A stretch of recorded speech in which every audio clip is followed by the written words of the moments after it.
I'd like to welcome you to the second in our webinar series. Today we're going to be talking about healthcare fraud and abuse, applying those laws. Last week we opened up our webinar series talking about the fraud and abuse laws, and I spent a lot of time talking about the specific laws like False Claims Act, Stark, and the others. Today we're going to be talking about applying those laws in a lot of common situations. Next week, Jay DeVoy, my partner, will take over and he'll talk about responding non-compliance. There's other issues coming up. So if you'd like to participate in any of these free webinars, by all means sign up and you are welcome to participate.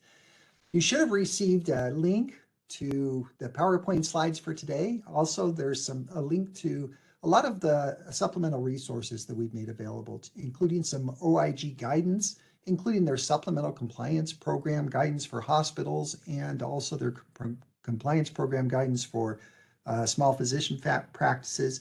These are really helpful in understanding both the laws and also the application of the laws. So if you haven't looked at those or are familiar with those, I'd encourage you to do that.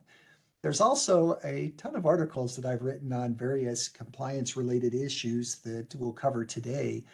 If you want more written information, you can access those articles. Those and many more are all available for free on our website, should you have any questions. A couple of cautions as we go through the information today. This is going to be a relatively quick overview. We're going to get down into the weeds of some of this stuff, but we're going to be focusing primarily on federal laws, the main laws that we talked about last time. Just remember that there may be other laws that apply in your particular jurisdiction or your particular circumstance. So make sure that you're checking all the relevant laws when you're applying this stuff. Also, the application may depend upon your particular circumstances, the payer involved, especially the anti-kickback statute is very dependent upon the circumstances. Some of the laws are very nuanced, particularly Stark. There's a lot of specifics that are in the definitions and the like. So just make sure that you take a careful look at the laws. Even though we're going to give you some practical guidance today, kind of the overview stuff, it's always a good idea to pull out those regulations and take a close look at them before you actually apply them. If you have any questions concerning the things that we've talked about today and you'd like to submit those, you can submit those during the chat feature or you can email me and I'll respond offline. Because we're recording the webinar today, we are not going to take time for questions, but I'd be happy to follow up with you if you would like. With that said, let's talk about some of those key fraud and abuse laws.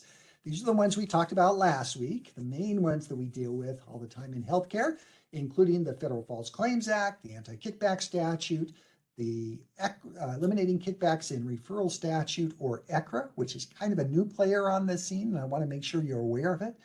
The Ethics in Physician Referrals Act, or STARK, Civil Monetary Penalties Law, and remember that there are also state laws and regulations. Just a quick overview of those laws. Remember, the False Claims Act says you cannot knowingly submit a false claim for payment to the federal government. That false claim could be it's not provided as claimed, or maybe you're providing substandard care, or more commonly, the ones that I deal with are situations where you fail to comply with the conditions that are associated with submitting that claim. So maybe you violate Stark, and Stark prohibits you from submitting that claim unless you comply with all the requirements of Stark. So if you submit those claims in violation of Stark, that could be a false claim. Even if you didn't do it intentionally, if you subsequently realize that that was submitted in error and you weren't entitled to the money that you were paid, then you've got an affirmative obligation to report and repay within the later of 60 days or the date the cost report is due, or else it turns into a false claim and you can be subject to those additional penalties under the False Claims Act. My partner Jay DeVoy will be talking more about that next week. The next one is the Anti-Kickback Statute. This is very broad. It says you cannot knowingly and willfully offer, pay, solicit, or receive remuneration to induce referrals for items or services covered by government programs unless that transaction fits within a regulatory safe harbor. A couple of points on the Anti-Kickback Statute. First, it only applies to paying kickbacks, referrals, incentives in order to generate referrals for items or services that are payable by federal healthcare program like Medicare or Medicaid or other federal programs. So it only applies to federal programs. In addition, it's an intent-based statute. So just because you make that payment doesn't necessarily mean you violated the statute, but unless you can structure the arrangement to fit within a safe harbor, then the test becomes is one purpose of that payment to induce referrals? If it is, then it's a violation of the anti-kickback statute. So it's very broad, but it only applies to items or services payable by federal healthcare programs. Generally, if you've got that kind of a payment, you're going to want to look to a relevant safe harbor to see whether you can fit within that. The next one is the Eliminating Kickback and Recovery Act. It's very similar to the federal anti-kickback statute. It uses basically the same language, except that it is limited to paying for referrals for laboratories, recovery homes, or clinical treatment facilities. This was promulgated as part of the government's response to the opioid epidemic. And so it's limited to those particular situations, specifically labs, clinical treatment facilities, or recovery homes. The one that will bother you most of you probably are not that involved in SUD, substance use disorder treatment, so you probably don't operate a clinical treatment facility or recovery home. But the definition of lab is very broad, and it will apply to any basically CLIA lab. So if you are operating a lab, then you need to make sure that you are structuring your deal not only to fit within the anti-kickback statute, but also ECRA, or else you could potentially be subject to ECRA penalties. The next one is the Ethics in Patient Referrals Act, or STARC. It states that if a physician or a family member has a financial relationship with another entity, that physician may not refer patients to that other entity for certain designated health services. And if they do make that referral improperly, the entity may not bill Medicare or Medicaid for that referral unless you've structured the arrangement to fit within a regulatory safe harbor. Okay? A couple of points about STARC. One is that unlike the anti-kickback statute, which was intent-based, STARC is a strict liability statute. That means you either comply or you don't comply. If you're within the scope of STARC, you need to structure your deal to fit within a regulatory safe harbor. If you fail to do that, then that is a violation of STARC, and you would have an affirmative obligation to report and repay back to the government under both STARC and under the False Claims Act. A couple of other points about STARC. STARC only applies to physicians. Unlike the anti-kickback statute that can apply to anybody, STARC only applies to physicians, including MDs, DOs, dentists, oral surgeons, podiatrists, optometrists, or chiropractors. STARC applies if there's a relationship, either direct or indirect, between that physician and a provider of designated health services. The anti-kickback statute applies to any items or services payable by federal healthcare programs. But STARC only applies to certain designated health services payable by Medicare and Medicaid. So it's those services that are identified there on the screen, including inpatient or outpatient hospital services, outpatient prescription drugs, radiology and certain imaging services, clinical labs, therapies, home health services, and so forth. So STARC says that if that physician or a member of the physician's family has a financial relationship with that provider of designated health services, that physician may not make referrals for those designated health services to that entity unless they've structured the deal to fit within a regulatory safe harbor.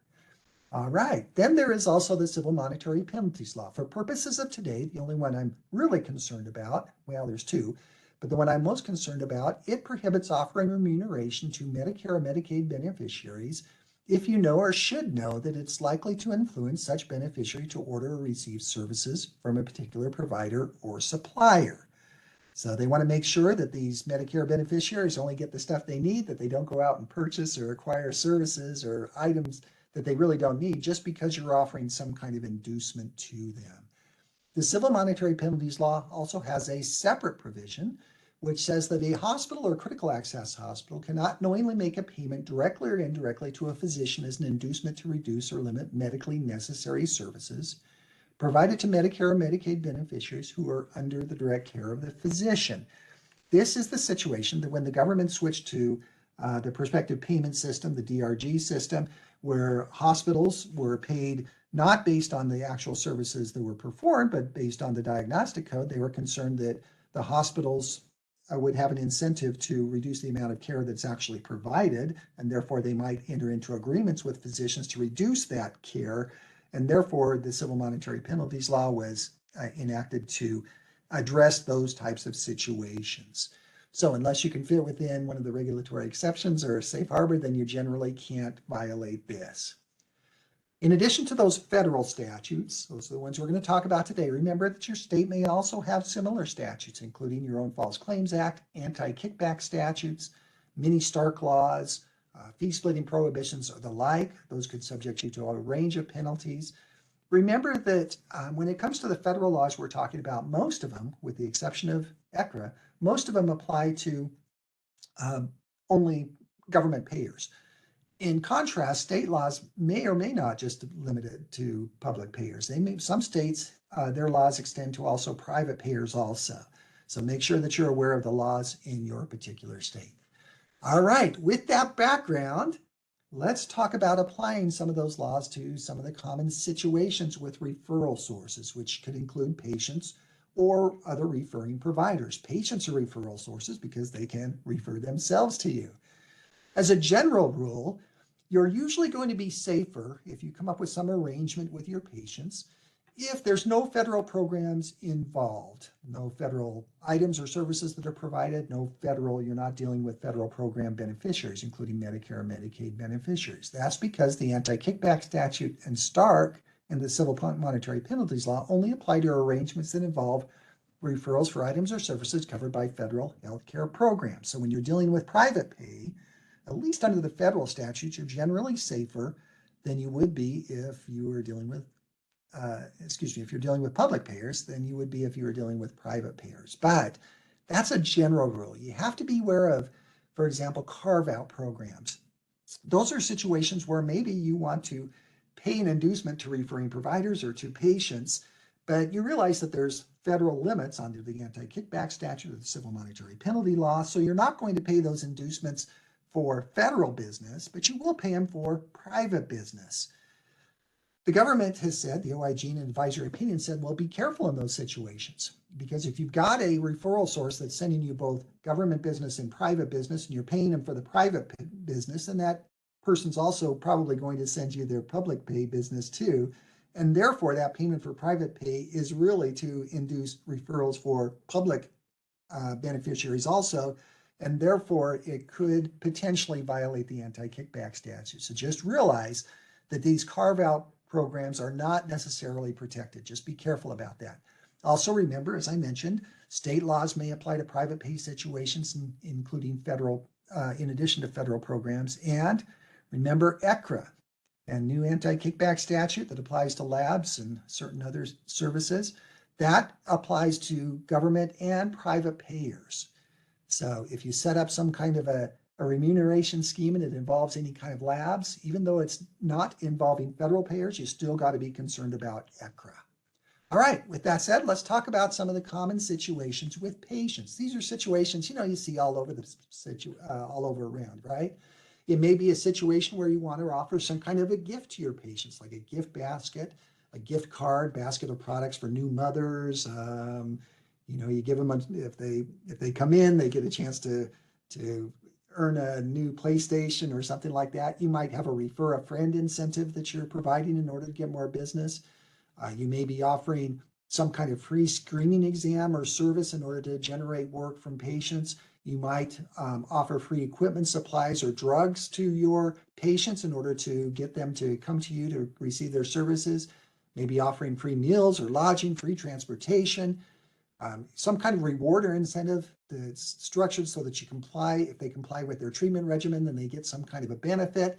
It could be parking reimbursement, waiver or discount or copays, blah, blah, blah, blah, blah. Basically anything of value. Anytime you're giving anything of value that does not reflect fair market value for the services that you're actually providing, then there are potential violations of the anti-kickback statute, ECRA, civil monetary penalties law, potentially state laws, and maybe others. So you want to make sure that you structure those arrangements, those gifts, those other things that you're doing with your patients in order to comply with these applicable laws.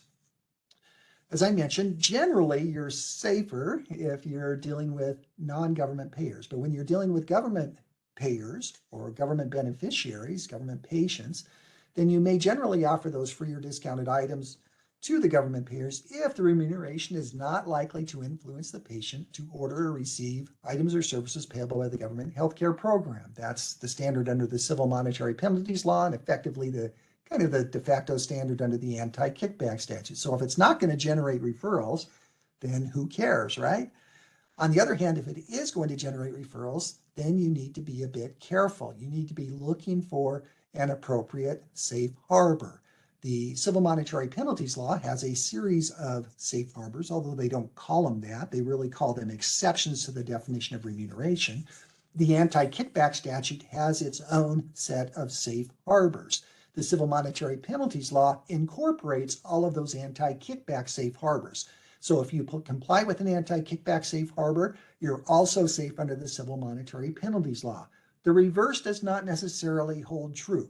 If you comply with the civil monetary penalties law exception, that doesn't necessarily protect you under the anti-kickback statute, but you're probably going to be safe in those situations, just no guarantees. All right, well, let's say you can't fit within a specific safe harbor under the anti-kickback statute. What else could you do?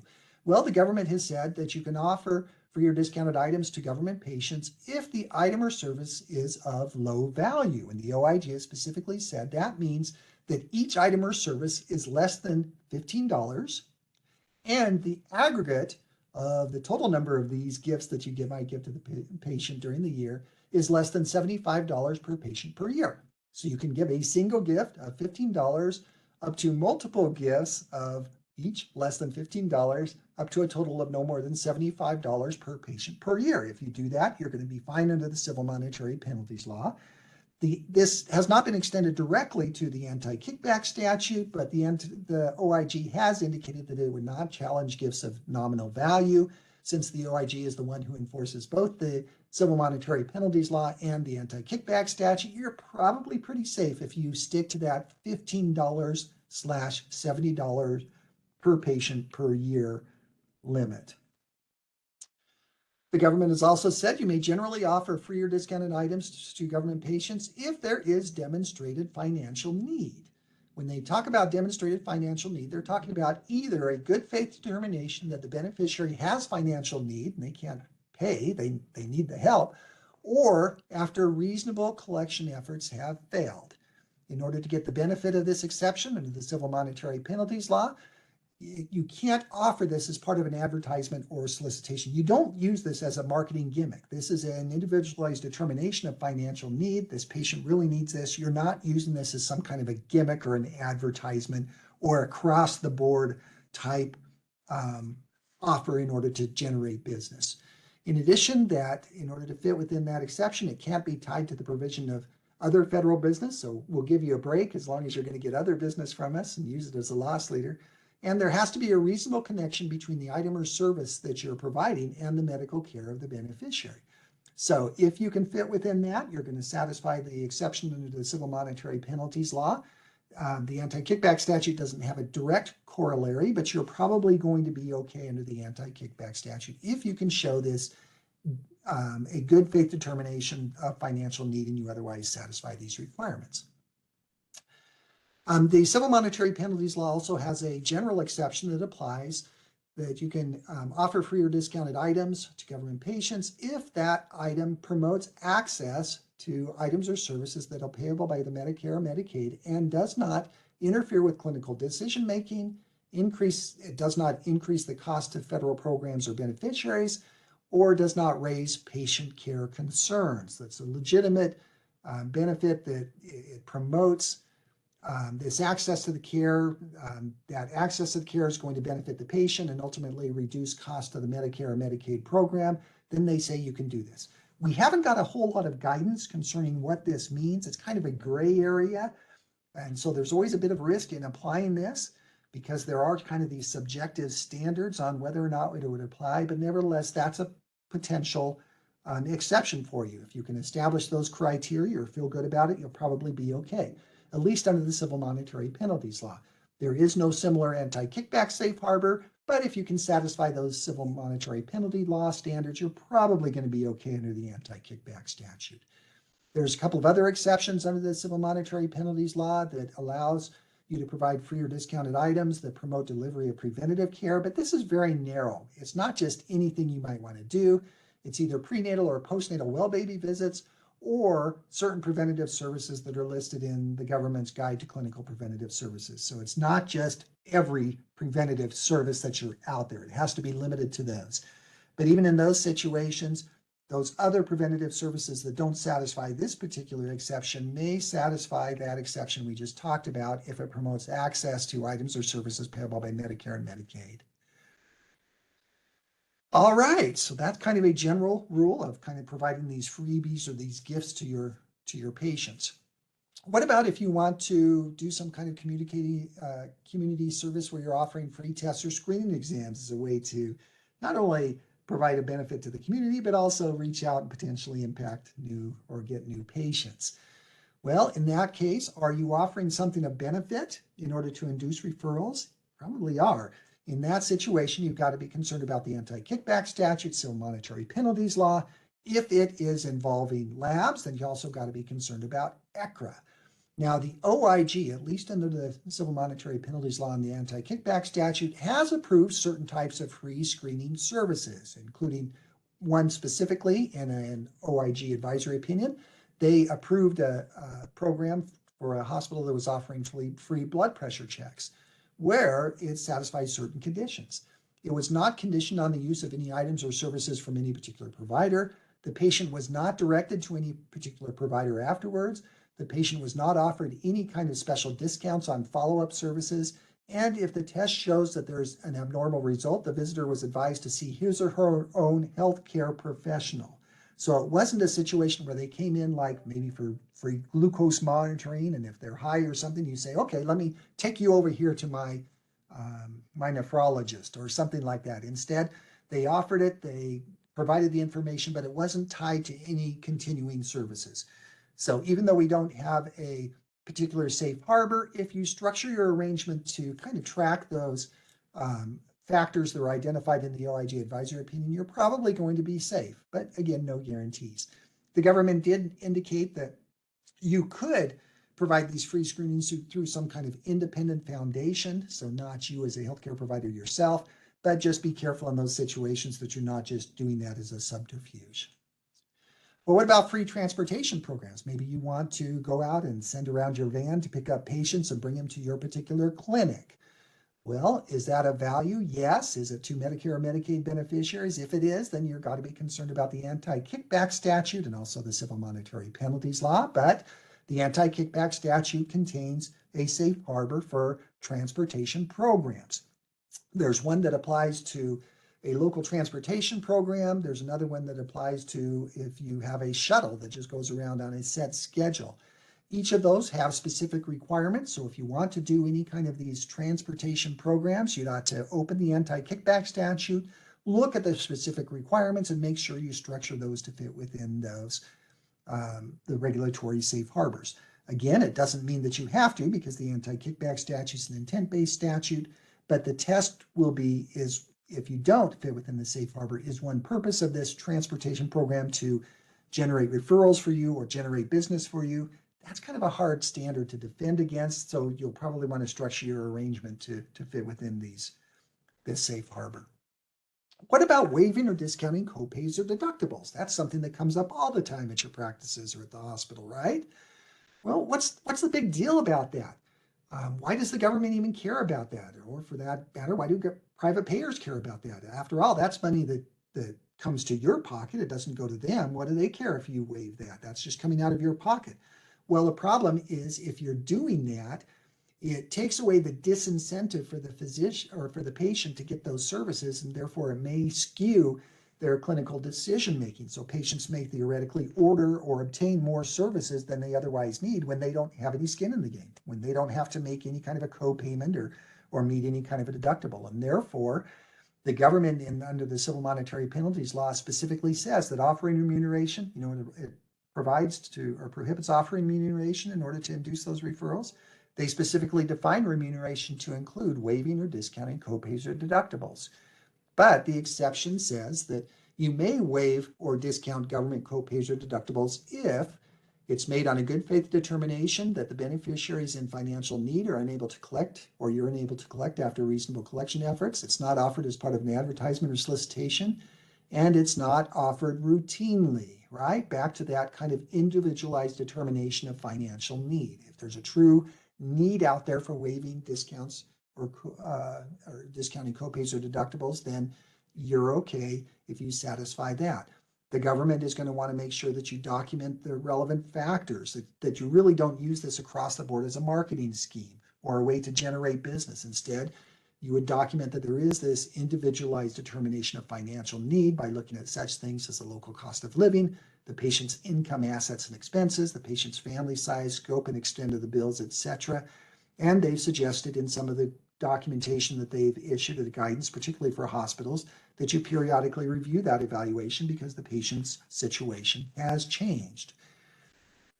The anti-kickback statute has a specific safe harbor that applies in certain other situations, including for hospital inpatient stays if you satisfy certain criteria, for FQHCs, for pharmacies, or for ambulance services. They have that specific safe harbor. So if you're any of those entities, make sure you check that safe harbor.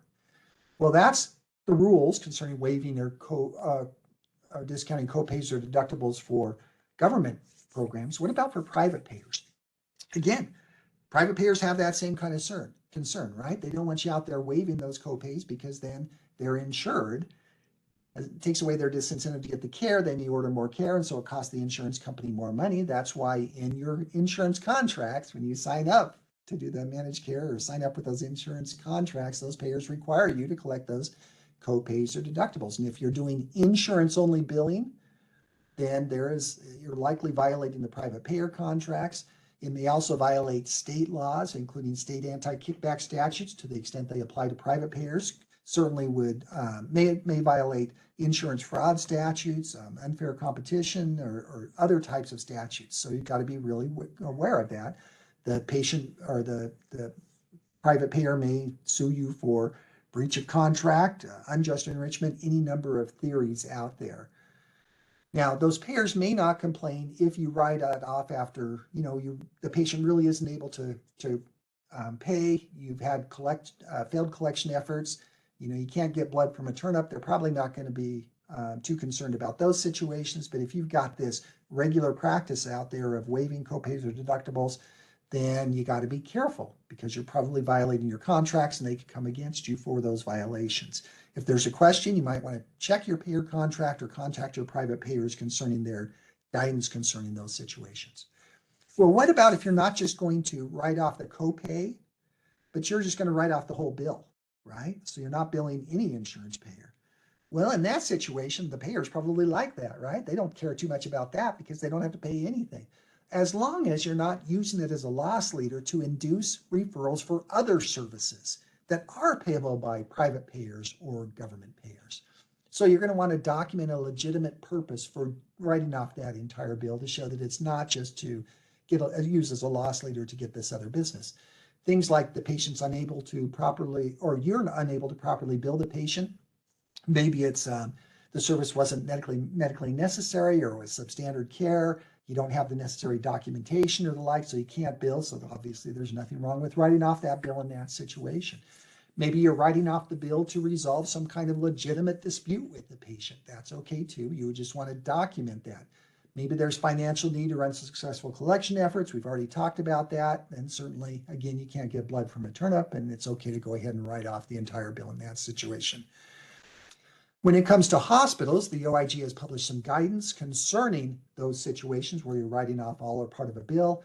The OIG suggests that hospitals should have a reasonable set of financial guidelines based on objective criteria that document real financial need, i.e., you got to have your financial need policies and then apply it consistently. You should, as I mentioned, recheck the patient's eligibility at reasonable intervals to ensure that they still have that ongoing financial need. And you should document your determination that there really is a true financial need, especially when you're dealing with government payers. Even though the OIG's guidance was directed towards hospitals, it's probably good advice for other payers out there. What about professional courtesy situations? Maybe you have other physicians in the area, and you, as a professional courtesy, you offer to provide care to that physician or their family members or their staff for free or at a discounted situation. Does that create an issue? Well, again, are you offering something, a benefit to them? Yeah. Is it done to induce referrals? If it is, then it potentially violates the anti-kickback statute, the civil monetary penalties law, and potentially ECRA and maybe state laws. There is no applicable anti-kickback or civil monetary penalties law safe harbor for these professional courtesies. Ultimately, it would come down to whether or not the intent is to induce referrals. But remember, especially if you're offering that to a referring provider, then it's going to be difficult to disprove that not one basis, not one reason for that was to induce referrals. If you're going to do that, make sure you don't just do insurance-only billing where you're billing for the insurance, but you're waiving the copays or deductibles. That's going to raise all of those issues we just talked about. And you should consider whether there are other exceptions or safe harbors that might apply in those professional courtesy situations. The bottom line is you've got to be careful about those programs because it could violate those statutes. If you are offering that to a physician, family member, or a staff member of a physician who refers designated health services, well, that's going to implicate the federal Stark law. Stark does have a safe harbor applicable to professional courtesies. In order to fit within that Stark safe harbor, it only applies to you if you have a formal medical staff. So it would be presumably hospitals, maybe clinics, maybe large clinics, but it would be those entities that have a formal medical staff. That courtesy, that professional courtesy, has to be offered to all physicians on the medical staff or in the service area, regardless of referrals. So you don't base that professional courtesy policy on the referrals from that particular provider. You don't determine their eligibility based on their referral patterns. The services that you provide have to be a type routinely provided by the entity, by you. You have to have a written policy approved in advance by the governing body, and it can't not be offered to government patients unless there's a good faith showing of financial need. So if you do have professional courtesy policies out there for other referring physicians and they're referring designated health services to you, you better darn well make sure that you can fit within this safe harbor, or you'd ought to rethink that policy. But what about offering for your discounted items to your own employees? Can you do that? A lot of you will do that, right? As part of your employee benefits, either formally or informally. You just don't charge them everything, or you engage in insurance-only billing. Well, does that create issues? Well, again, if you're doing insurance-only billing, that's going to raise those concerns we talked about before, especially for government payers, but also for private payers. It may really depend upon whether or not you're self-insured or whether or not you've got insurance. If you've got insurance, either federal business or your own insurance program, if you're writing off those copays and deductibles contrary to the terms of your conditions of participation in those programs, then you've potentially got problems under breach of contract or the like. If you're writing off those services to your employees and they are any kind of government beneficiary, then you've got potential concerns under the anti-kickback statute, ECRA or Stark. Certainly waiving copays and cost sharing create more risk than if you're writing off the whole bill. If you're writing off the whole bill, again, it's probably the government doesn't care too much, or either the private payers don't care too much if they don't have to pay unless you're using it as a loss leader. But remember also that offering those free items or services to your employees, that's a benefit to them, right? That's compensation to them, some form of compensation. Therefore, it could trigger tax or employee benefit laws. Generally, if you're offering anything of value to your employees, that's taxable. And you would have to include that in when you're determining the physician's compensation and the employee's compensation and the withholdings for that type of stuff. Now, there are ways that you can structure that as part of an employee benefit plan, but you better talk with your ERISA lawyer or your employee benefit lawyer to make sure that that stuff's done properly as part of your plan. If you're just came up with that policy on your own, then that probably isn't going to comply, and you're probably going to have to be concerned about the tax implications there. What about prompt pay discounts? You've got a situation where you want your patients to pay more promptly, therefore you're willing to give them a discount as long as they pay within a certain period of time. Now, that can differ depending on whether or not you're going to write off the whole bill, including the insurance-only bill, or whether or not you're just going to write off the co-pays or deductibles portions of it. The risk is certainly greater if you're writing off the co-pays or deductibles portion of it. In an OIG advisor opinion, the OIG has said that those prompt pay discounts for government patients may be okay if the amount of the discount reflects your actual avoided collection costs. So, it costs you, 10% to collect on that, so you're willing to write off 10% up front as long as they pay you. But it has to reflect that avoided collection cost, not as an incentive to obtain services. It has to be offered to all patients for all services without regard to the patient's reason for admission, length of stay, or DRG. So you're not just offering this for certain patients, presumably highly paying procedures, in order to use it as an inducement. It can't be advertised so as to solicit business. You're not using it as a marketing scheme. You have to notify, or at least in this advisory opinion, they suggest you notify your private payers to the extent they're implicated of that program. And you cannot pass along those costs to the Medicare or Medicaid programs under the cost reports or the like. At least in this advisory opinion, they said those prompt pay discounts were okay under those circumstances.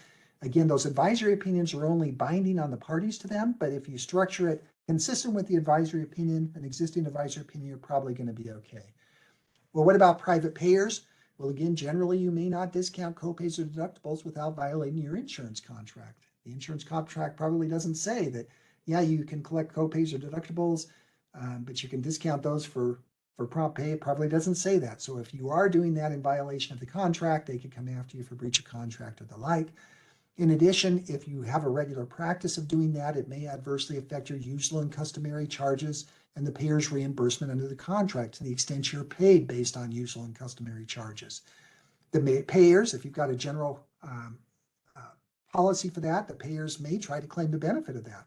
That if they pay within a certain period of time, that they should get the benefit of that benefit. The bottom line is, be careful about those situations in private pay as well as government payer situations. Check your payer contracts or with your payer to make sure that what you're doing is consistent with the requirements under your payer contract.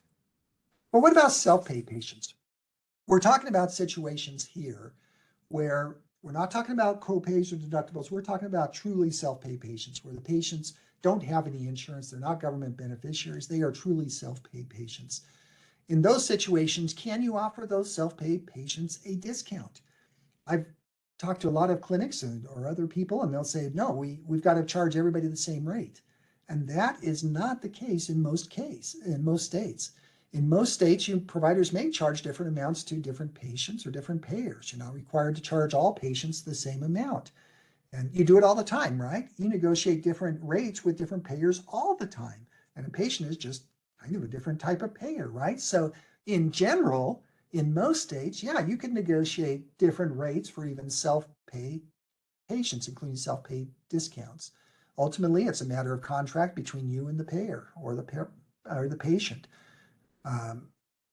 But you have to be aware of some limitations. There are some states out there that do limit your ability to charge different rates. Some states have statutes that prohibit you from charging insurers more than your self-pay patients, or vice versa. They may prohibit you from charging self-pay patients more than your insurers. So you have to be aware of the laws in your particular state. In addition, there are a couple of old statements in CMS documents which may raise red flags. Now, they've been in there for a long time.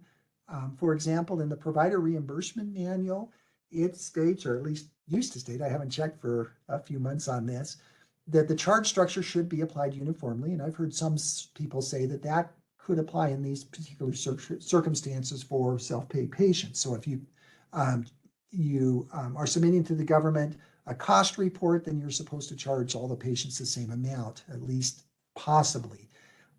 If that's really what that means, I haven't really seen it enforced. I mean, it's been in there for a long time, and that's just not really the way the world works anymore. But I just throw that out there. Be aware of that. I haven't gotten anything official on that. Similarly, if you operate an FQHC, in the MLN associated with that, CMS recently said that patient charges must be uniform. Again, I've never seen that enforced. And I don't know whether that's exactly the interpretation, but I know that some commentators have said that that's a potential issue, a red flag if you charge different rates. Just be aware of those situations. Also be aware that in some states, payer contracts may allow those payers to enter into most favored nation clauses, which basically say that you agree to give the payer the best rate that you're giving anybody else. If that's the case and you're giving self-pay patients that lower rate, then that may affect your usual and customary charge in this most favored nation clauses. Now, I think most states have outlawed those most favored nation clauses. Certainly in Idaho they have, where I happen to reside.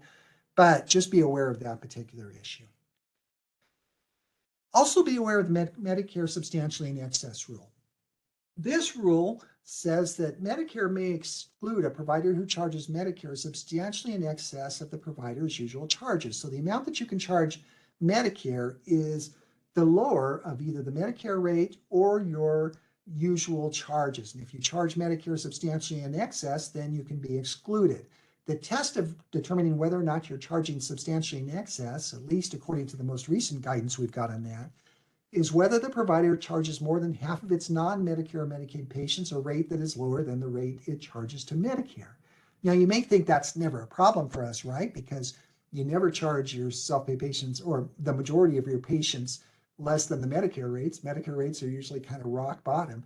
But remember that that may apply on a specific CPT code, and especially if you don't have a large patient volume for that, if you're giving a bunch of your self-pay patients or others a big discount that's actually the less than the Medicare rate that they would charge for that particular service, and that could potentially implicate the substantially in excess rule. Now, the OIG has stated that it would not use the rule to exclude any provider or supplier that provides discounts or free services to uninsured or underinsured patients. So you may be okay in those self-insured patient situations, but just be careful and stay up to date on that. What about a patient? They come in and they want to pay cash instead of billing the payers. Can you do that? This seems to be more and more common where patients, savvy patients may decide that maybe they know you've got a self-pay patient rate and they want to come in and get that self-pay rate rather than billing the payers. Well, Medicare, in some states, Medicaid and private payers generally prohibit billing patients for any covered services unless you can't bill them for anything other than the copays or deductibles. So you can't go outside the insurance contract. But this is where HIPAA shows up. Remember, HIPAA, as part of the HITECH Act, the omnibus rule, came out and said that it prohibits providers from using or disclosing protected health information if the patient or another person pays for that particular episode of care, and they instruct you not to submit that to the payer, not to disclose the information to the payer, unless a law otherwise requires that disclosure. What's that mean? That means that if the patient comes in there and says, hey, I want to pay for this episode of care myself, I don't want you to submit that to my insurance company, nor do I want you to submit that to Medicare or Medicaid, then guess what? You are obligated to do that under HIPAA. It's a HIPAA rule. And HIPAA specifically says in the CMS guidance or the OCR guidance that came out on that to the extent that there's a contrary Medicare rule, that basically you follow HIPAA. If you've got a payer contract, HIPAA's the law, right? Laws trump contracts. And therefore, even if your payer contract says that you've got to submit it, HIPAA would trump that. The only time that you would not be able to rely on this is if you have a particular state law that says you must submit the claim. So if there's a state law that requires it, then you can't use this. Otherwise, if you wanted to, you could use this as a way to allow your patients to self-pay and not bill insurance companies. In fact, you'd be obligated to do that if the patient requests it. Just beware that if you're going to go this route, beware that there are consequences, right? It's a HIPAA issue. That means that if you go this route, that you're going to have to set up processes so that none of that information is going to be disclosed to the payers down the road. And that may be difficult to do. So there are just unintended consequences. What about paying the patient's premiums? Maybe you've got a situation where a patient wants to get a service, but they're about ready to have their insurance expire, or they want to go out and get new insurance that would provide this, compensate you well for this highly paid service, maybe some orthopedic or cardiology service. Can you step in and pay their premiums? Well, are you offering something of benefit? Yes. Is it to induce or obtain services? Yeah, so you got to be concerned about the anti-kickback statute, civil monetary penalties, maybe ECRA if labs are involved. In general, There was an OIG advisory opinion where they did approve a situation in which the provider paid for Part B premiums for an SRD patient where the patients were already receiving the services, so it was unlikely to induce additional services because they were already a patient. There was no appropriate or inappropriate patient steering to particular providers. The patients were not coerced into enrolling in Part B, and certain protections were built in to protect the Medicare program from additional costs. So in that particular advisory opinion, they did allow that provider to go in there and pay for those patient premiums, but the OIG cautioned that it might reach different results in other circumstances. So before you pay that patient's premiums, especially if they're a government beneficiary, be careful. What about if you're going to pay the patient's premiums to participate in the health insurance exchange? Well, the government, initially, comically, the DHS, head of the DHS originally, or head of the HHS originally came out and said that would violate the anti-kickback statute. Then they walked that back and says, well, it may not implicate the anti-kickback statute because the health insurance exchange may not constitute a federal program under the anti-kickback statute. But nevertheless, HHS discourages this practice and encourages issuers or the insurance companies to reject such third-party payments by including such terms in their insurance contracts. So you'd have to check your insurance contracts, these exchange contracts, to see whether or not they would allow you to pay these premiums. Well, what about private insurance premiums like COBRA or other situations? Maybe a patient needs services, but they're getting laid off. They have COBRA and they want to know whether you can pay their COBRA premiums in order to maintain coverage so you can provide those services.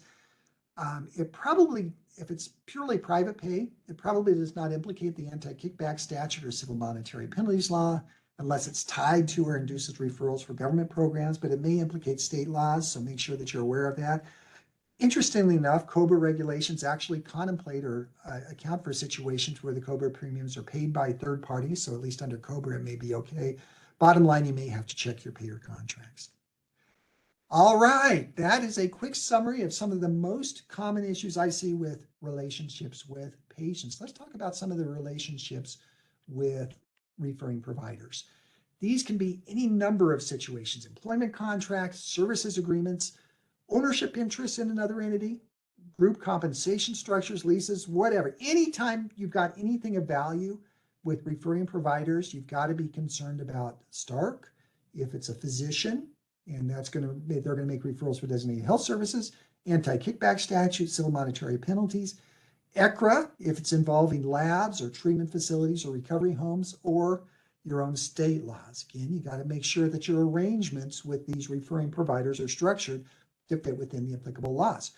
If you're dealing with physicians or their family members, that's where you've got to be the most concerned, because you've got to not only be concerned about the anti-kickback statute and maybe ECRA, but you've also got to be concerned about Stark. So you're going to want to structure your arrangement to fit within one of the relevant Stark safe harbors. You're also going to want to look at the anti-kickback statute and make sure those arrangements fit within a safe harbor. If you can't fit within an anti-kickback safe harbor, you're probably going to want to look to see whether there's a favorable advisory opinion that you can rely on, or ultimately the test is one purpose of that arrangement with that referring provider in order to induce or reward referrals. If you're not dealing with physicians, so you're dealing with non-physicians, maybe just a hospital without any physician ownership, or maybe you're dealing with APPs, PAs, NPs, therapists, those types of situations, that you don't generally have to worry about Stark, but you still have to worry about the anti-kickback statute, state laws, and also ECRA if you're involved in labs and those treatment facilities. All right, let's talk about employment contracts. What do you need to do? Well, if it's an employment contract with a physician or a member of the physician's family, in order to fit within the Stark safe harbor, if you're engaging in designated health services, then that contract has to be for identifiable services. The compensation has to be consistent with fair market value. It cannot vary with the volume or value of referrals for designated health services. Now, note under this employment safe harbor, it says that it can't vary with the volume or value of referrals for, well, it says for referrals, but referrals is defined to mean referrals for designated health services. So theoretically, you could pay employed physicians under Stark to, based on the volume and value of their referrals for non-designated health services. for things that weren't designated health services, at least theoretically. Now, you may still have anti-kickback issues. We'll come to that in just a minute. To comply with Stark, then, you also has to be commercially reasonable, absent in the existence of any referrals. So it's not, you don't just do this deal in order to be able to get the referrals. It has to be a commercially reasonable contract. And when you're talking about that compensation structure, remember that you can always pay physicians based on their personally performed services. That's not considered a referral. A physician does not refer to himself. So if the physician's personally performing the services, then there's no referral, and you can always pay the physician based on their personally performed services. So for your employment contracts, you're going to want to make sure that your contracts with physicians are satisfied to, or the physician family members satisfy those criteria. In addition, you have to satisfy the anti-kickback statute, not only for physicians, but also for any other referral sources. But the good news is that is extremely broad. It has a broad exception that applies to any compensation paid to bona fide employees for furnishing items or services payable by Medicare or Medicaid. So as long as they're a bona fide employee, you're probably going to be okay under the anti-kickback statute.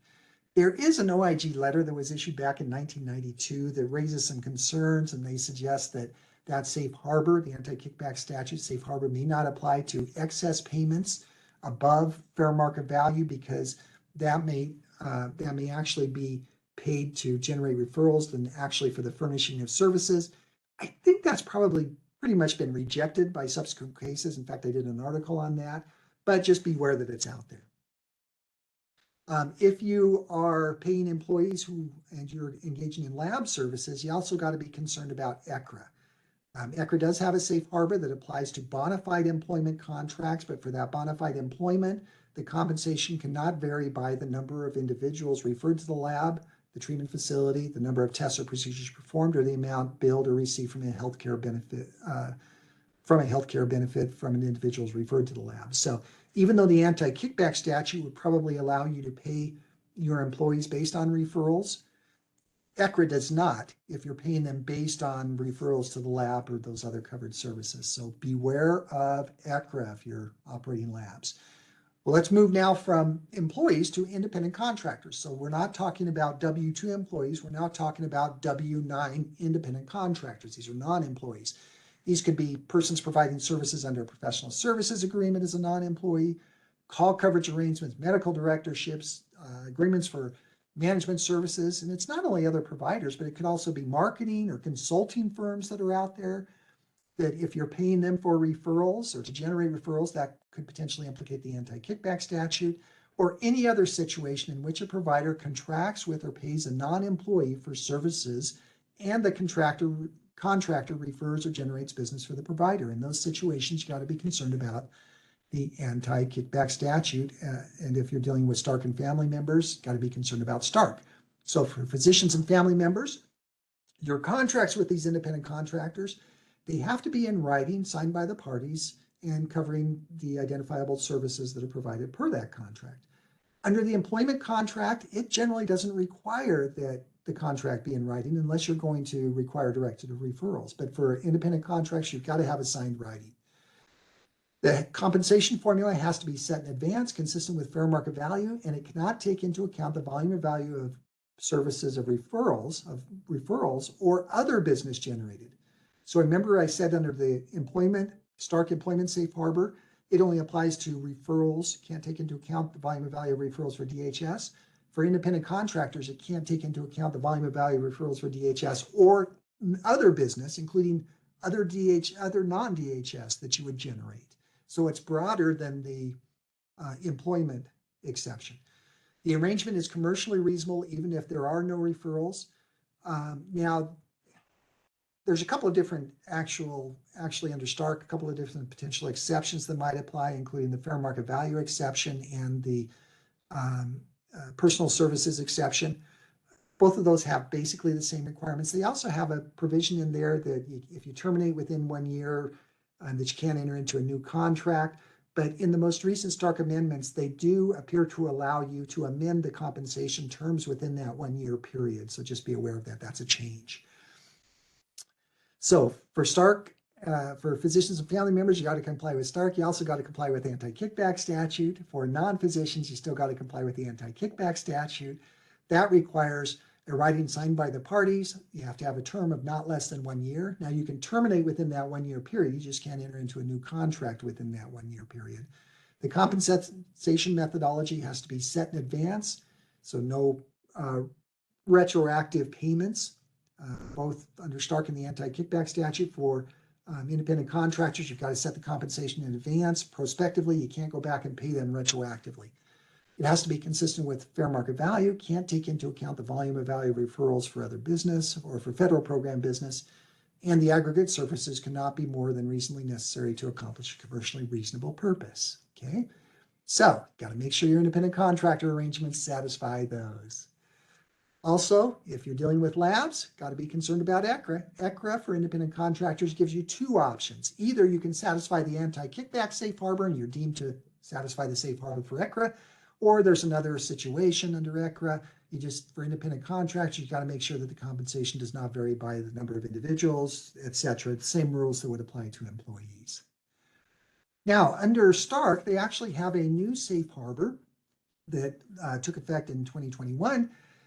It's kind of to cover these situations where you may have goofed, you may have paid a physician some money, but you didn't have a written contract in place. And so CMS came out with this new exception to kind of cover those kind of de minimis situations. Under this new exception, it says that you may pay another physician for their services provided by the physician. So it's only for these services that are provided by a physician, if the compensation does not exceed $5,000 per aggregate per calendar year, and that will be adjusted by according to inflation.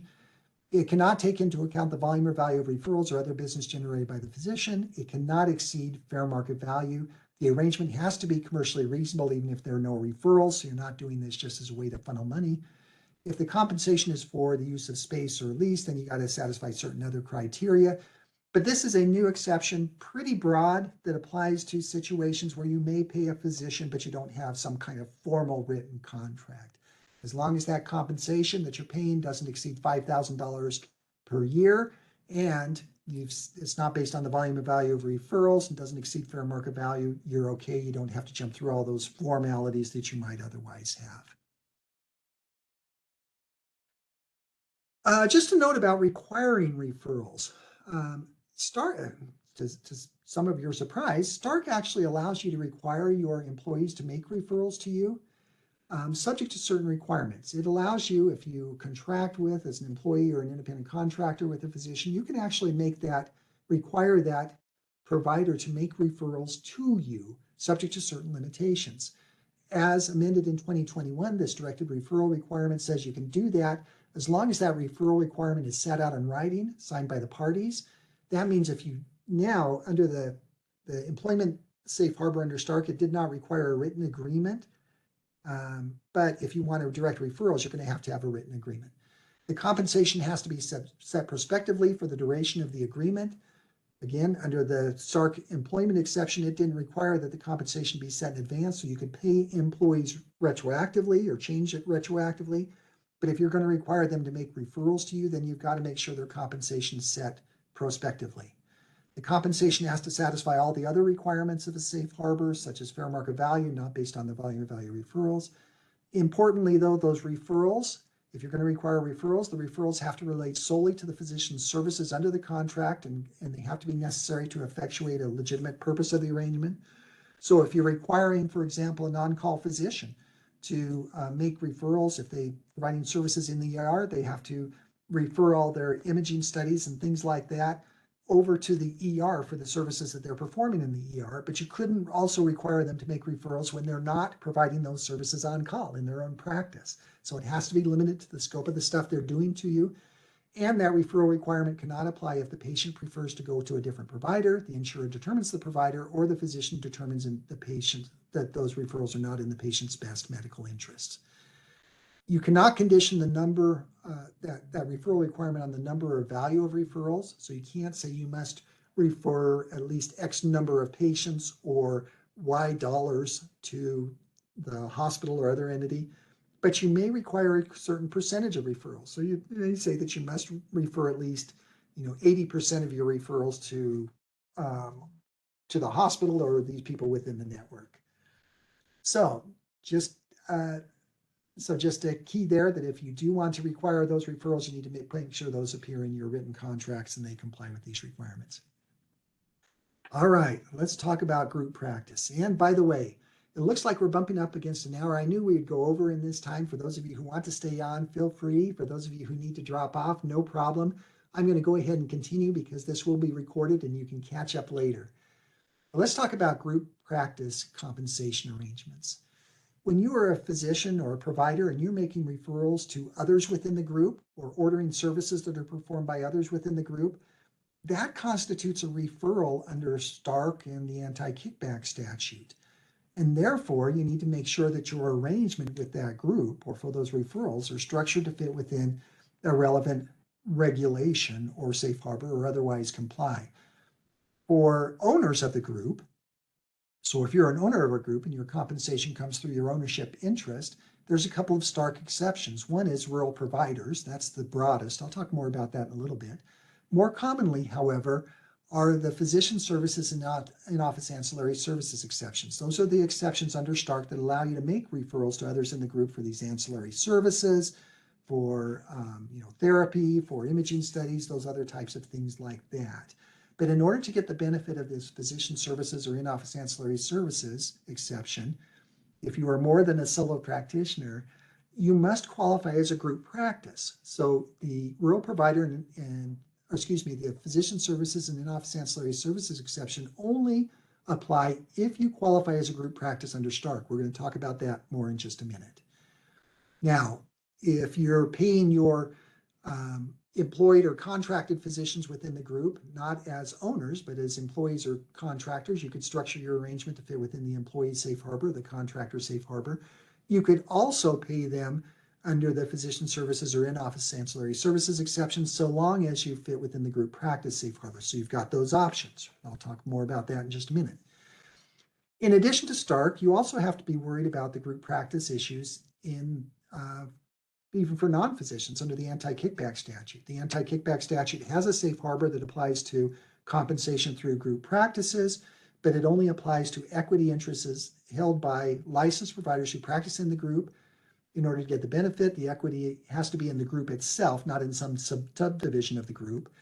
And in the case of a group practice, you've got to qualify as a group practice under Stark. So the anti-kickback statute incorporates those group practice concepts that I'm going to talk about just in a minute. So to fit within the anti-kickback statute, you got to qualify as a group practice, not only under Stark, but also to satisfy the anti-kickback statute.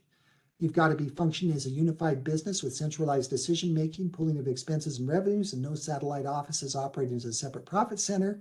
And the ancillary services has to satisfy the in-office ancillary services exception under Stark. So the anti-kickback statute, again, incorporates some of those requirements under Stark.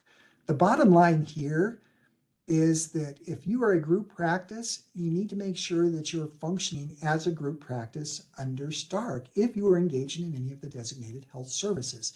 In order to be a group practice under Stark, basically the government says, okay, we'll allow you to make referrals within the group, but we want to make sure you're truly functioning as a group, that you're not just calling yourself a group, but you're really a bunch of different satellite independent physicians calling yourself a group so that you can make referrals back and forth and get paid based on the referrals that you're making to others. So they want to make sure that you're truly functioning as a group practice. So to qualify as a group practice under Stark and get the benefit of those in-office ancillary services and physician services exceptions, you've got to operate as a single legal entity, not as multiple entities. You've got to have at least 2+ physicians in your group. The physicians have to provide their services through shared office space, facilities, equipment, and personnel. They've got to provide at least 75 of the services performed, and they have to be billed through the group. The physicians in the group have to perform at least 75% of the physician encounters. The distribution of overhead and expenses and income have to be determined prospectively before receipt of the payment, the payment for those services. You have to operate as a unified business with centralized decision-making, consolidated billing and accounting and financial reporting, and your compensation cannot be based on the volume or value of referrals except as permitted under this rule.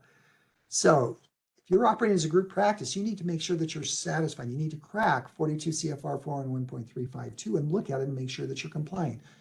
The biggest problem that I see with most is their compensation structures, because again, the compensation can't be based on the volume of value referrals. That creates issues for your eat what you kill compensation structures. If you are truly eat what you kill so that you get the benefit of everything, not only you personally perform, but everything that you are ordering, all the tests and everything that comes into your pocket, then that could create issues under Stark, unless you structure the deal to fit within one of two safe harbors under this group practice exception. The first is Stark allows you to pay group practice members based on overall profits. So you can pay group members a share of overall profits that is not directly related to the volume or value of their referrals for designated health services. But if you're going to do that, pay a share of this overall profits, you've got to have at least 5 physicians in any profit pool. So let's say you've got 20 physicians. You've got to make sure that at least 5 physicians are in any profit pool. That's the way the government is making sure that you're not getting a one-to-one relation for your referrals. Now, if you've got a group of less than 5 physicians, then that's fine. You just got to make sure that they're all included in that profit pool. But you can't have like 1 or 2 physicians, if you've got more than 5 physicians, 1 or 2 out there as their own profit center. That would not satisfy this requirement. Alternatively, profits are deemed not to be based on payment for referrals, so not in violation of the Stark rules for group practices, as long as the overall profits are divided per capita, not based on referrals or income, but just by the number of the people in the profit pool, as long as there's at least 5 people in the profit pool, or the overall profits are distributed based on the distribution of non-designated health services, not only those that are payable by Medicare or Medicaid, but even those designated health services that would be designated health services if they were payable by Medicare or Medicaid. So if you put all your the profits from designated health services over in a bucket, and you just look at the non-DHS and you compensate based on your division with non-DHS, then you can throw the DHS back in there and pay based on that. But you had to carve out the non-DHS or the DHS first in order to make that. Alternatively, if your total revenues from designated health services are less than 5% of the total revenue of the practice, and the portion of DHS revenue distributed to each individual physician is less than 5% of their total compensation, then you're deemed to have satisfied the requirement and you can go ahead and pay without having to jump through these hoops. So that's the first one, is the share of overall profits. The second exception under Stark, it allows you to pay your physicians based on productivity. So you may pay the group members based on services they personally perform, and that is services they personally do, not giving it off to somebody else or a therapist or somebody or a tech. It's stuff that the physician personally does, and services that are incident to a physician's services. So if you satisfy the incident to services, the physicians can get the benefit of that. That's different than payments, that a hospital may make under the employment contract. They can be paid based on under the employment contract with the hospital or the employee exception. They can be paid based on service they personally perform, but not incident to services. But if you're paying under the group practice, under this group practice exceptions, then you can pay not only based on their personally performed services, but also their incident to services. The productivity compensation is deemed not to be based on the referrals if the productivity is based on the physician's total patient encounters or their work RVUs personally performed by the physician. So you can always pay them based on the work RVU model, which is why you typically see that now. That's very in vogue. Or the services on which the productivity bonus is not based on DHS. So you've kind of, again, taken the non-DHS, determine how you're going to compensate based on the non-DHS, and then use that same pro rata portion to pay for the DHS. Or again, if the DHS revenues are less than 5% of the total group's revenues and the 5% of the physician's compensation, then you can satisfy those requirements. Bottom line, if you're a physician group out there, make sure that your group has been structured appropriately and your compensation structure is structured appropriately to satisfy these issues. If you're a group and you are providing ancillary services, ancillary DHS, like the therapy or like the outpatient prescription drugs or like the radiology, those types of things that are DHS under Stark, then you also not only have to satisfy the group practice, but you also have to satisfy the in-office ancillary services exception. It says that you can make those referrals if the services are furnished by the referring physician, actually furnished by the referring physician or a member of the same group or an individual supervised by the group.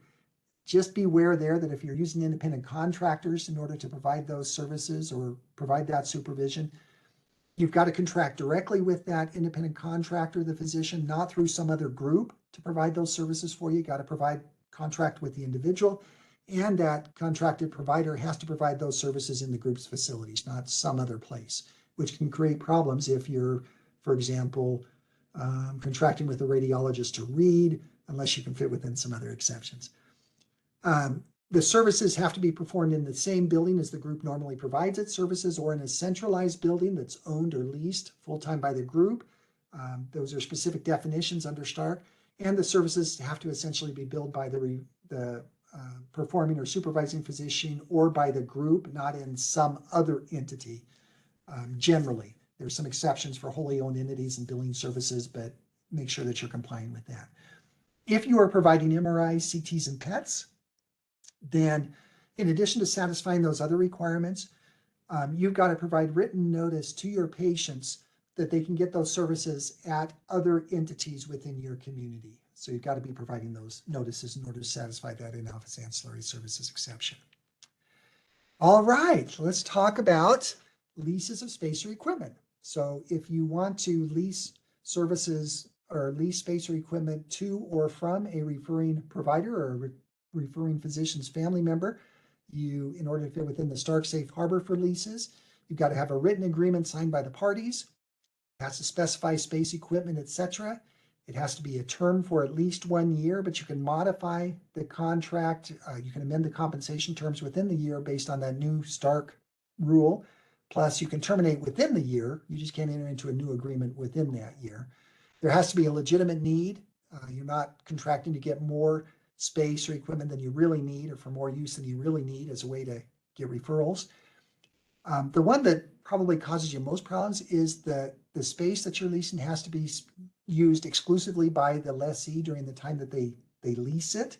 So only the lessee can use it. Now that's a problem if a lot of situations you just want to allow a physician to come in there and use part of your space, but they're going to share all this space and equipment. You wouldn't be able to fit within the Stark lease safe harbor. You'd have to look for another safe harbor. The rental charges have to be set in advance in fair market value, cannot be based on referrals, cannot be based on a percentage of the overall revenue. So you can't give like the lessor says, okay, I'll get 50% of everything you generate through this shared equipment. And it can't be based on a per unit of service other than time if that per unit of service varies based on referrals by the lessor. That's the requirements for the Stark exception. You also would want to qualify under the anti-kickback statute, especially if you're not a physician. You have to have a written agreement, has to specify space, equipment, specifies the schedule for the use. The term has to be for at least a year. The space has to be reasonably necessary to accomplish a commercially reasonable purposes, and the aggregate rental charge has to be set in advance and fair market value and not based on referrals. Now, because of that exclusive lease provision that's in the lease safe harbor under Stark, the government came up with a new exception that does allow you to enter into time sharing. So it could be a sharing of space, sharing of equipment, as long as you satisfy the timeshare exception. For the interest of time, I'm not going to go through that, but if for a lot of your situations, for hospitals and others where you want to allow physicians to come in and use your space, especially on a periodic basis, and you're going to allow them to share your equipment or your space, it's not exclusive to them, then in that situation, you may want to look at this timeshare option. You'd also ought to know that under Stark, under some of the recent interpretations, there's a couple of other things that you should consider. The first is, when it comes to these leases, if you're contracting with a physician, but that physician is employed by another entity, you may not have a direct relationship, financial relationship with that physician. You still have an indirect relationship that can trigger Stark. But Stark generally says that if that physician's compensation from that indirect relationship, so the amount that that physician gets paid by another entity does not vary with the volume or value of referrals, that cuts off the financial relationship.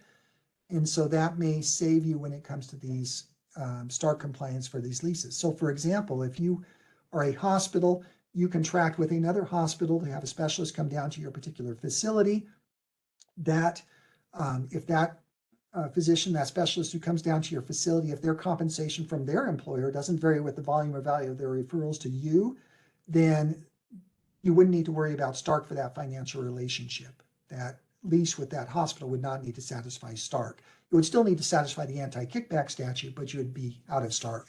You wouldn't have to worry about that. Also, CMS has indicated that there is no remuneration, therefore no Stark violation, if basically the physician just comes in and bills for their pro fee, and you as the landlord or the hospital, you bill for your technical or facility fee. In that situation, each of you are billing for what you're providing, right? And so there is no remuneration to the physician. So just because you allow medical staff members to come in and provide services at your facility, as long as they're just billing the pro fee and you're billing the technical or facility fee, then that should not trigger the lease requirements. You don't have to worry about that.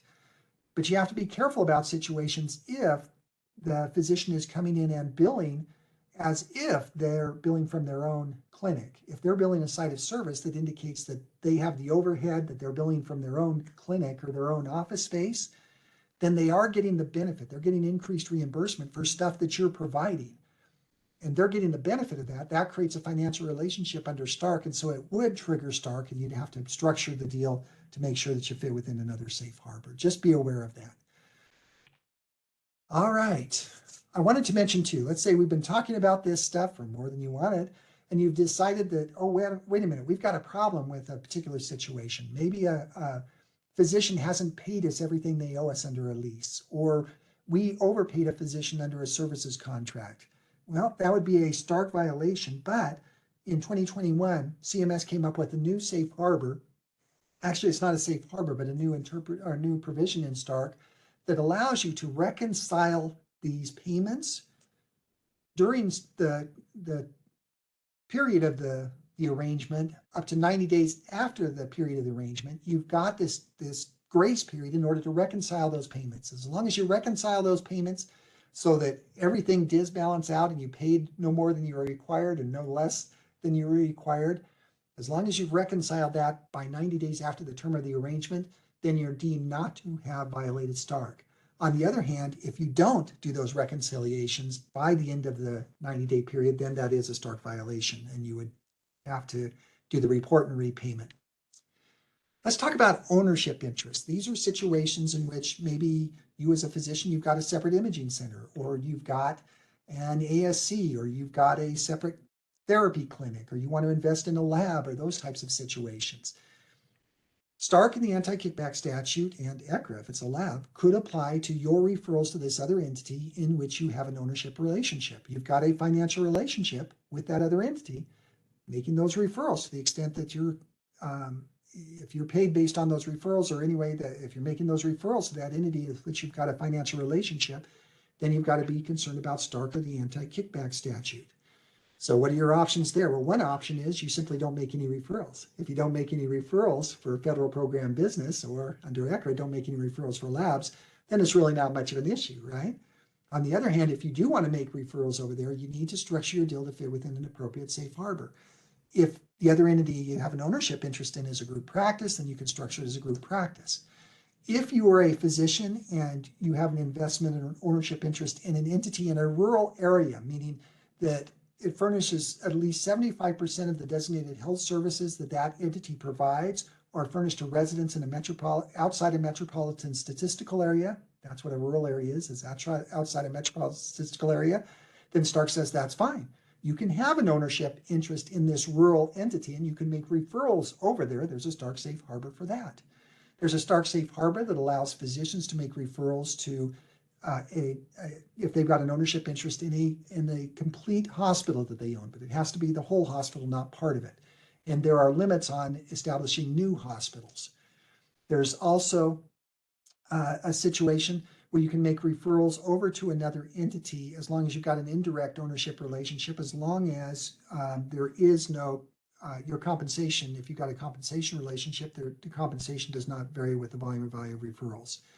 Finally, Stark defines referrals in such a way so that it excludes from the definition of referral, or from the definition of designated health services, actually, that services that are paid based on a composite rate are not designated health services. So, for example, ASCs and SNFs, skilled nursing facilities, because they're paid on the composite rate, the referrals over to that entity that's paid on the composite rate do not trigger Stark because it's not a referral for designated health service if it's payable by on the composite rate. That's what allows, under Stark, physicians to invest and make referrals over to an ASC. Okay, so that's kind of the Stark stuff you need to look at if you're making these referrals over to an entity with which you have an ownership relationship. Under the anti-kickback statute, also got to be concerned about that. Again, the first option is simply don't make referrals, but if you want to make referrals, you want a structure to fit within an anti-kickback safe harbor. There is a small investment safe harbor, but it usually doesn't work very well because at least no more than 40% of the investors have to be in a position to make referrals, and that's hard to satisfy for most of these arrangements. There's an exception for the group practice if it is a group practice in which you have an ownership interest. There's an exception specifically for ASCs that allow you to make referrals to an ASC as long as you satisfy those criteria. For everything else, if you've got a joint venture or other situation where you want to make referrals, you're probably not going to fit within a safe harbor. So you're going to want to look for advisory opinions that are going to be helpful, and/or you're going to want to look at appropriate risk mitigating factors to evaluate your potential liability under the anti-kickback statute. Because the anti-kickback statute does not cover a lot of provide a lot of safe harbors for these investments in other entities, it is helpful to look at the advisory opinions. And in those advisory opinions, the government has identified a number of factors that they look at in determining whether or not they would approve a particular ownership arrangement, right? So if you can incorporate these factors into your arrangement, it helps mitigate the risk that the government would ever come against you for an anti-kickback violation. Now, it's not absolute protection, but it will help mitigate the risk. Some of those factors are the investors pay fair market value for their investment. It's not like you're floating a loan to get these investors, or you're not giving them their investment for free. The investment opportunities are not based on referrals. Instead, they're compensation back to the owners. The return on the investment is based on their capital investment, not based on their referrals. The compensation to the owners is consistent with fair market value. The referrals are not tracked. The owners do not require or encourage other investors or their employees or contractors to make referrals. So for example, if a hospital invested in an ASC, it wouldn't require its medical staff members to make referrals over to that ASC. The owners periodically remind their referring providers of those limits, so their employees or their contractors on an annual basis would tell them, look, you don't have to make referrals over to this entity that we own. Overall, the venture promotes effective, efficient healthcare. Patients are advised concerning that ownership interest.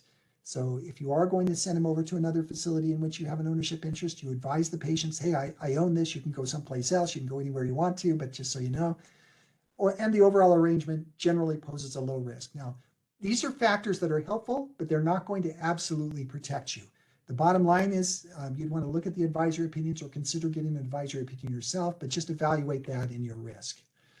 All right, those are the main issues I wanted to address.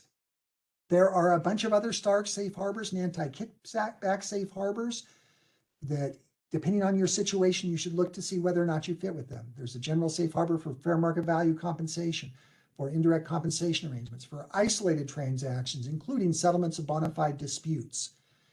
Payments by a physician. In 2021, the government came out with commentary that, that used to be, you could never rely on that. Now, payments by a physician is a viable safe harbor, as long as it's not covered by certain other safe harbors. There's safe harbors for recruitment and retention of physicians, or now even nurse practitioners or other non-physicians. There's safe harbors that apply to non-monetary compensation that you provide up to your members of your medical staff, per se, so long as the total aggregate does not exceed $499 during a calendar year, and that's adjusted each year, that dollar amount. There's safe harbors that apply to medical staff incidental benefits that you might provide to your medical staff, but there's certain requirements that have to be satisfied there, including that they have to use it on the site and things like that. There's the Stark Safe Harbor for professional courtesy we talked about, for compliance training, for OB malpractice subsidies, EHR support. There's new safe harbors for value-based care arrangements, for intrafamily referrals and things like that. Those are Stark. AKS also has its own list of safe harbors. All right, so if we've been talking about any of these things, you're any concerned, if you want to make sure you're compliant with this stuff, you really should go back and check your relationships with patients, including your billing policies, things like what's your policies for waiving copays or writing off or prompt pay or discounts. or free or discounting items or services. Check your marketing or advertising. Is your team out there marketing doing stuff that's going to expose you to liability, like offering thank you gifts or offering loss leaders or free screening programs? You'll want to make sure that you review those relationships to comply with the principles we've talked about today. What about other contracts with other referral sources, like physicians or the like? If you've got contracts and leases, you want to make sure that those comply with the requirements. Generally, they have to be fair market value, and the compensation generally can't be based on the volume or value of referrals. And the services have to actually be provided, so you're not just paying them for something you're not getting.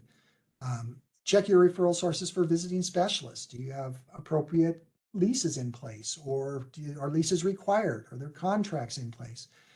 Overpayments or underpayments. If you're not tracking those to make sure the services are providing, or if you overpay or underpaying, that could be a Stark or an anti-kickback violation. Joint ventures.